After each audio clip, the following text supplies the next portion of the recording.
નમસ્કાર દર્શક મિત્રો, બોટાદ દસ્તક ન્યૂઝમાં આપનું હાર્દિક સ્વાગત છે। હું છું એલડી મકવાણા। આપ જોઈ રહ્યા છો બોટાદ દસ્તક ન્યૂઝ। હવે પછીના સમાચાર વિગતવાર। અમને એક રૂમવાળું નહીં પણ 2 BHK મકાન આપો। મોદી સ્ટેડિયમની બાજુમાં ટીપી રોડ ખોલવા બલદેવનગરના 29 મકાનના ડિમોલેશન કરશે મામલો હાઈકોર્ટમાં। ઓલિમ્પિકને લઈને અમદાવાદ શહેરને સ્પોર્ટ સિટી તરીકે તૈયાર કરવામાં આવી રહ્યું છે। દુનિયાના સૌથી મોટા ક્રિકેટ સ્ટેડિયમ એવા નરેન્દ્ર મોદી સ્ટેડિયમની આજુબાજુ પણ ઓલિમ્પિકને લઈને હવે સરકાર ટીપી રોડ ખોલી રહી છે। ટીપી રોડ અંતર્ગત મોટેરા વિસ્તારમાં આવેલા બલદેવનગરમાં 29 જેટલા મકાનોને તોડી પાડવા માટે અમદાવાદ મ્યુનિસિપલ કોર્પોરેશન દ્વારા નોટિસ આપવામાં આવી છે, જેને લઈને સ્થાનિક 29 જેટલા રહીશો ગુજરાત હાઈકોર્ટમાં ગયા છે।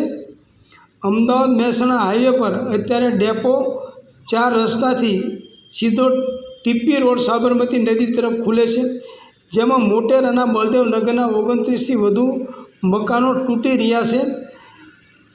મોટેરામાં આ વિસ્તારમાં આવેલા બલદેવનગર ખાતેનો રાઉન્ડ રિપોર્ટ છે। હાઈકોર્ટમાં ગયેલા સ્થાનિકો સાથે વાત કરતાં જણાવ્યું હતું કે છેલ્લા 60 વર્ષથી અમે અહીં રહીએ છીએ। વર્ષો બાદ મ્યુનિસિપલ કોર્પોરેશન તંત્ર હવે ટીપી રોડ ખોલવા જઈ રહ્યું છે। ઓલિમ્પિકને લઈને આ પ્રક્રિયા કરવામાં આવી રહી છે, ત્યારે સ્થાનિકોને જે વિકાસ થઈ રહ્યો છે અને ઓલિમ્પિક આવી રહ્યું છે તેના સામે કોઈ વાંધો નથી, પરંતુ બલદેવનગરમાં આવેલા મકાનોને સ્લમ ક્લિયરન્સમાં ગણી વૈકલ્પિક વ્યવસ્થાના ભાગરૂપે 1 બેડરૂમ હોલ કિચનના મકાનો આપવામાં આવી રહ્યા છે, જેની સામે વાંધો છે। અમને એક નહીં પરંતુ 2 બેડરૂમ હોલ કિચનના મકાનો પણ સારી જગ્યાએ મળવા જોઈએ। બલદેવનગરના રહેવાસી જતીનભાઈ જણાવે છે કે ટીપી રોડને લઈને અમારો કોઈ વાંધો નથી। અમારા જે મકાનો આવેલા છે તે 2 માળના છે। મ્યુનિસિપલ કોર્પોરેશનના આ જગ્યાએ સ્લમ તરીકે ગણાવે છે, પરંતુ અહીં ધાબાવાળા પાકા મકાનો આવેલા છે।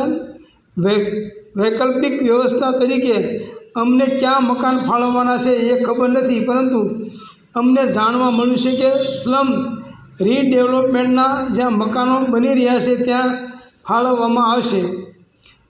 જતીનભાઈ વધુમાં જણાવ્યું હતું કે અમારી માગણી એટલી જ છે કે જેવા અમારા મકાન છે તેવા 2 BHK મકાનો અમને ફાળવવામાં આવે। દરેક ઘરમાં 2 થી 3 જેટલા પરિવાર રહે છે। સરકાર જે 1 બેડરૂમ હોલ કિચનનું મકાન ફાળવી રહે છે તેમાં 2 થી 3 પરિવારોનો કેવી રીતે સમાવેશ થઈ શકે? અમે એક જ માગણી કરી છે કે સારા 2 બેડરૂમ હોલ કિચનના મકાનો અમને ફાળવવામાં આવે, અને અમને એવી પણ રજૂઆત કરી છે કે જો તમને એવું લાગતું હોય કે અહીં સ્લમ વિસ્તાર છે તો ફરી એકવાર સર્વે કરો। છેલ્લા 60 વર્ષથી અમે અહીં રહીએ છીએ। અમારો જન્મ અને ઉછેર પણ અહીં થયો છે। મારા પિતા પણ અહીં જ મોટા થયા છે। અમારા પણ લગ્ન થઈ ગયા અને અમારા છોકરાઓને મોટા થઈ રહ્યા છે। અહીં એકદમ સારા ઘરના અને કોર્પોરેટર જગ્યામાં નોકરી કરતા લોકો રહે છે। અમે સરકારની સાથે છીએ। ડેવલપમેન્ટ થઈ રહ્યું છે તેની સામે અમને કોઈ વાંધો નથી।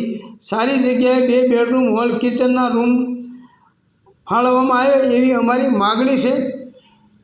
સ્થાનિક રહેવાસી હરીશભાઈ વાઘેલા જણાવ્યું છે કે છેલ્લા 60 વર્ષથી અમે અહીં રહીએ છીએ। અમારા પિતાજી રહેતા હતા અને નોકરી કરતા હતા।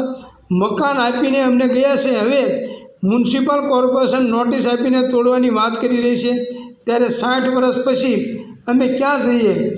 વૈકલ્પિક વ્યવસ્થા તરીકે 1 બેડરૂમ હોલ કિચનના મકાન આપી રહ્યા છે, જેમાં 1 પરિવાર પણ રહી શકે નહીં।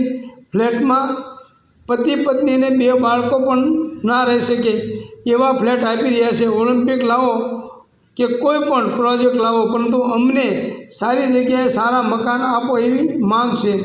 સ્થાનિક રહેવાસી સુશીલાબેને જણાવ્યું હતું કે છેલ્લા અનેક વર્ષોથી અમે આ જ જગ્યા ઉપર રહીએ છીએ। અમારા સાસુ સસરાથી લઈને અમે અને અમારા બાળકો સાથે અહીં અત્યારે રહીએ છીએ। અમારા છોકરા વહુઓ બધા અહીં જ રહીએ છીએ, ત્યારે હવે તેમને લઈને અમે ક્યાં જઈશું? ઓલિમ્પિકની તૈયારીને લઈને ટીપી રોડ ખોલવા તેમજ હવે સરકારી જમીન મ્યુનિસિપલ કોર્પોરેશન પોતાના હસ્તક કરી રહી છે, જેના માટેની પ્રક્રિયા અત્યારથી જ શરૂ થઈ ગઈ છે. નરેન્દ્ર મોદી સ્ટેડિયમની આજુબાજુ અંદાજે 2500 જેટલા મકાનોનો સર્વે કરાશે. ત્યારબાદ તેને તોડી પાડવામાં આવશે. ટીપી રોડ અંતર્ગત અંદાજિત 745 જેટલા મકાનો ડિમોલેશન કરવામાં આવશે. મોટેરા વિસ્તારમાં આવેલા બળદેવનગર નરેન્દ્ર મોદી સ્ટેડિયમની 100 મીટરમાં આવેલું છે. અમદાવાદ મહેસાણા હાઈવેથી અચ્ચેર ડેપો 4 રસ્તા થઈને બળદેવનગરનો રોડ સીધો સાબરમતી નદી તરફ રબર કમ બેરેજ બ્રિજ પાસેથી ખુલી રહ્યો છે, જે ટીપી રોડ અંતર્ગત મ્યુનિસિપલ કોર્પોરેશન દ્વારા નોટિસ આપવામાં આવી છે. બળદેવનગરના 29 જેટલા સ્થાનિક રહીશો આ મુદ્દે ગુજરાત હાઈકોર્ટમાં પિટિશન કરી છે. સૌજન્ય દિવ્યા ભાસ્કર, બોટાદ દસ્તક ન્યૂઝ, LD મકવાણા, બોટાદ.